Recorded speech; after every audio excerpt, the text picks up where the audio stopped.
कारगिल के जवानों को मेरा सलाम। कारगिल के दो और हीरोज का इस्तकबाल कीजिए, हवलदार फिरोज खान और सूबेदार सिकंदर।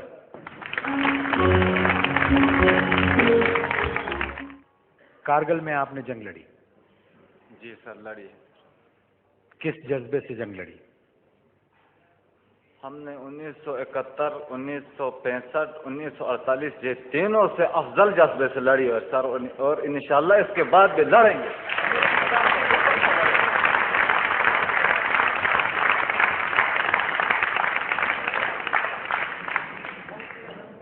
काफी जानी और माली नुकसान हुआ उनका? सबसे पहले 19 मई के सुबह 4 बजे दुश्मन के कोई 300 नफरी ने मेरे ऊपर अटैक किया सर। आप लोग कितने थे? हम लोग 7 नफरी थे। 7 नफरी। न्यू तनवीर मेरी पोस्ट थी, उस पे मैं अपनी डिप्टी सर अंजाम। बहादुरी का क्या कारनामा है बहादुरी का कि 7 आदमियों पे 300 आदमी हमलावर हो रहे हैं? सुभान अल्लाह।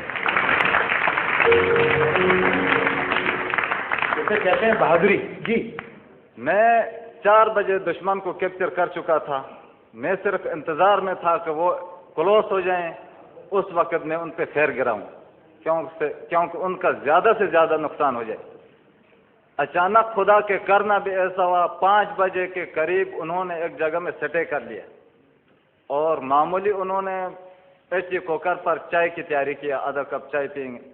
जब वो चाय की तैयारी कर उस वक्त में क्लोज होते मैंने अपना गन का फायर खोल लिया, एलएमजी का, जिसमें मछलियों की तरह मछली पानी से बाहर निकाला तो किस तरह उभरती, इस तरह बस बर्फ के ऊपर उछलने लगी। उनका कबाब बनाया। तकरीबन कोई 150 के करीब नफरी उसी जगह में लेट ही रहे। पूरा बर्फ का एरिया खून ही खून नजर आ रहा था, लाशों के ढेर लग गए थे। मैंने खड़ा होकर एक नारा लगाया और दूसरी बात मैंने उनको कहा, भाई साहब आ जाओ, अभी पीछे भागने का वक्त नहीं, आगे बढ़ो। हलवा मैंने तैयार किया है, मेरा नाम फिरोज खान है, मेरे साथ हलवा खाएं, फिर आप लोग वापस जाएं, मैं आप लोगों को कुछ भी नहीं करूंगा। लेकिन जो भागे उन्होंने न बर्फ को देखा, न उन्होंने बोल्डर देखा, न उन्होंने कोई खड्डा देखा। वो ऐसे भाग रहे थे कि जैसा कि मैं कहता हूं कि कोई पागल कुत्ता इस किस्म का नहीं भागता। और उसके बाद मैंने पीछे से उनको आवाज दी कि वाजपेयी साहब को मेरा सलाम कहना।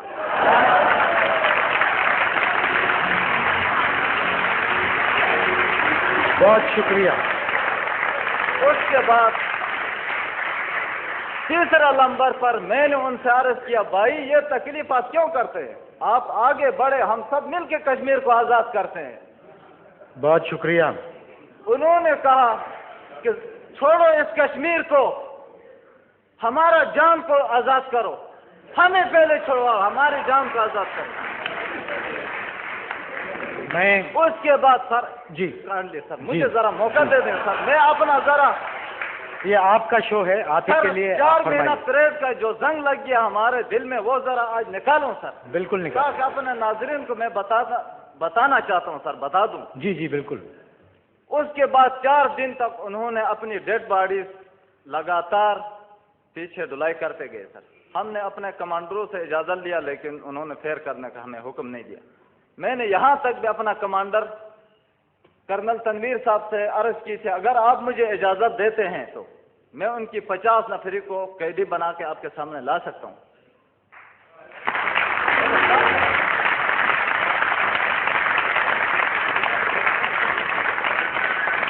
कर्नल साहब ने फरमाया, सर उनकी 100 और 200 नफरी से भी आपकी जान मुझे ज्यादा अजीज है, क्योंकि उधर कोई जख्मी हो सकते हैं या पीछे और कोई बंदे उनके गार्ड लगा के बैठ सकते हैं, आपको कैप्चर करेंगे या आपको नुकसान कर सकते हैं, इसलिए मैं आपको नहीं भेजूंगा। 4 दिन उन्होंने लगातार अपनी डेड बॉडी धुलाई किया। उसके बाद 5वां दिन मैं रखी के तौर पर मुझे शक था कि दुश्मन कहीं इस जगह में पोस्ट न बनाए या स्क्रीन न खोलें। अगर उस जगह में स्क्रीन खोले तो हमारा ऊपर बैठने का یا ہمارا چلنے کا کوئی فائدہ نہیں تھا سر. میں بادل بالکل دھند چھائی ہوئی تھی پورے ایریا میں. میں رکھی کے طور پر ادھر گیا, ادھر جا کے آرام سے میں نے چیک کیا, کوئی 58 لاشیں پڑی ہوئی تھی, جن میں 7 زخمی تھے. کسی کے کمر ٹوٹ گئی تھی, کسی کا ٹانگ ٹوٹ گیا تھا. مجھے دیکھ کر وہ بولڈروں سے اس طرح باہر نکل کر گھسیڑنے, چل وہ نہیں سکتے تھے, اس طرح گھسیڑتے ہوئے نیچے رگڑ کھاتے. میں نے رفل ان کو ایم کیا تو انہوں نے کہا بھگوان کے لیے ہمیں مت مار دو. میرے ساتھ اس وقت جوان تھے لاس نیک امین.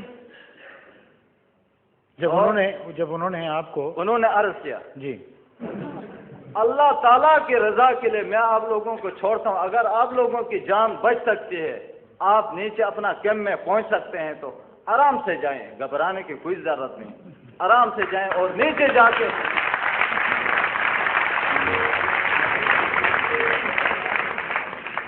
اپنے جوانوں سے کہیں کہ تازہ دم اس ایریا میں بھیج دیں, کیونکہ یہاں پہ فیروز خان بیٹھا ہوا ہے.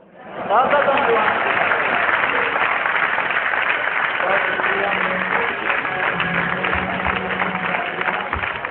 بہت شکریہ آپ اس کے. کے بعد میں نے کچھ ہتھیار ویپن, ان کے LMG, ان کے ویپن, ان کے راکٹ لانچر, ان کے وائرلیس سیٹ اٹھائے, کچھ امنیشن بٹھایا, اپنا پوسٹ کی طرف روانہ ہوا.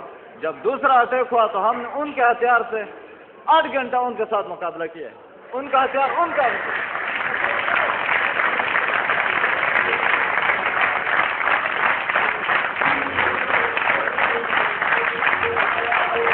بات یہ ہے, میرا خیال ہے ان کے بولنے کے بعد آپ کے بولنے کی اب کیا گنجائش ہے, لیکن میں صرف اس لیے وہاں سے چل کے یہاں تک آیا ہوں کہ جو زندگی کے اتنے سنگین مرحلے کو ہنستے مسکراتے فیس کرتے ہیں, ان قوموں کو کوئی کیا شکست دے گا.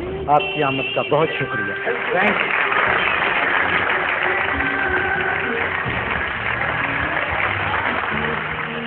مہربانوں کو میرا سلام.